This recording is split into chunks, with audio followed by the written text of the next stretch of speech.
ये है talks news network और आप देख रहे हैं पॉलिटॉक्स, राजनीति का कच्चा चिट्ठा। कर्नाटक में बसवराज बोम्मई नए सीएम बन गए हैं। राजभवन में राज्यपाल थावरचंद गहलोत ने बसवराज को पद की शपथ दिलाई।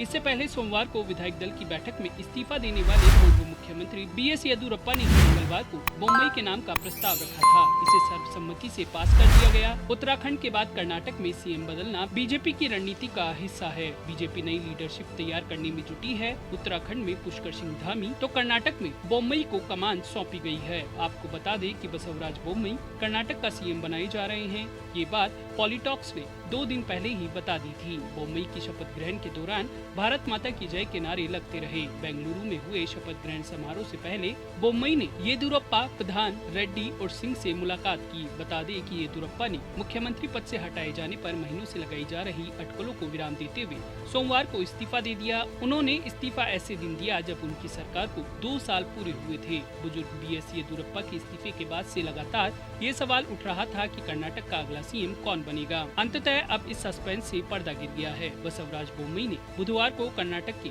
नए मुख्यमंत्री के तौर पर शपथ ली। राज्यपाल थावरचंद गहलोत ने यहां राजभवन में उन्हें पद एवं गोपनीयता की शपथ दिलाई। कर्नाटक में भाजपा के विधायक दल ने मुख्यमंत्री पद पर असमंजस को खत्म करते हुए मंगलवार शाम को 61 वर्षीय बोम्मई को अपना नया नेता चुना। उत्तर कर्नाटक से लिंगायत समुदाय के नेता बोम्मई को येदियुरप्पा का करीबी माना जाता है। पार्टी सूत्रों ने बताया कि बोम्मई को मुख्यमंत्री बनाने में वरिष्ठ भाजपा नेता की पूरी सहमति है। दिवंगत पूर्व मुख्यमंत्री एसआर बोम्मई के बेटे बसवराज बोम्मई सोमवार को भंग हुई येदियुरप्पा की मंत्रिपरिषद में गृह मामलों, कानून, संसदीय मामलों और विधायी मामलों के मंत्री थे। कर्नाटक में एचडी देवगौड़ा और एचडी कुमारस्वामी के बाद यह पिता पुत्र की दूसरी जोड़ी है जो मुख्यमंत्री बने हैं। बोम्मई हावेरी जिले में शिंगगांव से 3 बार के विधायक हैं तथा 2 बार वह पार्षद रहे हैं। उनके शपथ ग्रहण समारोह में येदियुरप्पा, केंद्रीय मंत्री प्रधान और जी किशन रेड्डी, भाजपा के राष्ट्रीय सचिव एवं कर्नाटक के प्रभारी अरुण सिंह, प्रदेश अध्यक्ष नलिन कुमार कतील और राष्ट्रीय महासचिव सीटी रवि मौजूद रहे। प्रधान और रेड्डी को विधायक दल की बैठक के लिए भाजपा के संसदीय बोर्ड ने केंद्रीय पर्यवेक्षक नियुक्त किया था। इंजीनियर और खेती से जुड़े होने के नाते बसवराज को कर्नाटक के सिंचाई मामलों का जानकार माना जाता है। राज्य में कई सिंचाई प्रोजेक्ट शुरू करने की वजह से उनकी तारीफ होती रही है। उन्हें अपने विधानसभा क्षेत्र में भारत की पहली 100% पाइप सिंचाई परियोजना लागू करने का श्रेय भी दिया जाता है। कर्नाटक के गृह मंत्री बसवराज बोम्मई येदियुरप्पा के चहेते और उनके शिष्य हैं। सूत्रों की माने तो येदियुरप्पा ने इस्तीफा देने से पहले ही बोम्मई का नाम भाजपा आलाकमान को सुझा दिया था। दरअसल लिंगायत समुदाय के मठाधीशों के साथ हुई बैठक में येदियुरप्पा ने अपनी तरफ से इस नाम को उन सबके बीच रखा था। कर्नाटक के मशहूर लिंगेश्वर मंदिर के मठाधीश शरण बसवलिंग ने बताया, अगर येदियुरप्पा एक इशारा करते तो पूरा समुदाय उनके लिए भाजपा के विरोध में उतर आता। चुनाव में भाजपा को मुंह की खानी पड़ती, लेकिन खुद येदियुरप्पा ने बसवराज बोम्मई की हिमायत की। लिंगायत समुदाय के होने की वजह से उनके नाम पर सभी मठाधीश जल्दी राजी हो गए।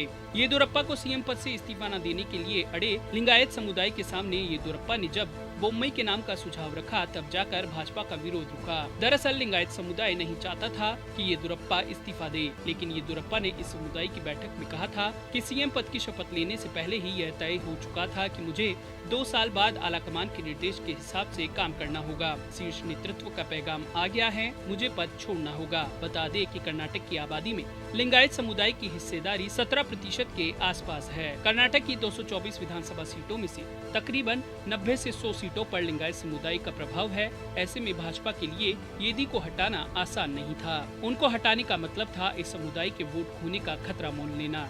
सोमवार को येदियुरप्पा के इस्तीफे के साथ ही राज्य ही नहीं बल्कि पूरे देश की सियासत में हलचल थी कि आखिर बीएस येदियुरप्पा के बाद कर्नाटक का सीएम कौन होगा। येदी को हटाकर भाजपा ने जानबूझकर आखिर राज्य के सबसे प्रभावी समुदाय लिंगायत से विरोध मोल क्यों लिया। अगर ये मठ रूठ गए तो भाजपा का कर्नाटक में क्या होगा। लेकिन भाजपा के शीर्ष नेतृत्व ने लिंगायत समुदाय और येदियुरप्पा दोनों को साधने के लिए बसवराज बोम्मई का नाम तय किया। दरअसल भाजपा को कर्नाटक में 3 कोण साधने थे। पहला पूर्व मुख्यमंत्री बीएस येदियुरप्पा, दूसरा लिंगायत समुदाय और तीसरा राष्ट्रीय स्वयंसेवक संघ। येदियुरप्पा लिंगायत समुदाय के हैं, संघ की पृष्ठभूमि के भी हैं, लेकिन भ्रष्टाचार के आरोपों के चलते भाजपा से निष्कासित होने के बाद उनके और संघ के शीर्ष नेतृत्व के संबंधों के बीच दरार आ गई थी। संघ कभी नहीं चाहता था कि येदियुरप्पा भाजपा में वापस आएं, लेकिन 2013 के चुनाव में बिना येदियुरप्पा के भाजपा को मुंह की खानी पड़ी। लिहाजा भाजपा के केंद्रीय नेतृत्व ने येदियुरप्पा को वापस बुला लिया। इधर डिप्टी सीएम को लेकर मीडिया में अपने नाम की चर्चा को लेकर बीजेपी नेता आर अशोक का कहना है कि पार्टी इस बारे में तय करेगी। वहीं केंद्रीय मंत्री प्रहलाद जोशी ने भी कहा कि कर्नाटक में उप मुख्यमंत्री को लेकर अभी कोई फैसला नहीं हुआ है। बीजेपी का राष्ट्रीय नेतृत्व इस बारे में तय करेगा। पॉलिटॉक्स ब्यूरो, दिल्ली। ये है टॉक्स न्यूज नेटवर्क और आप देख रहे हैं पॉलिटॉक्स, राजनीति का कच्चा चिट्ठा।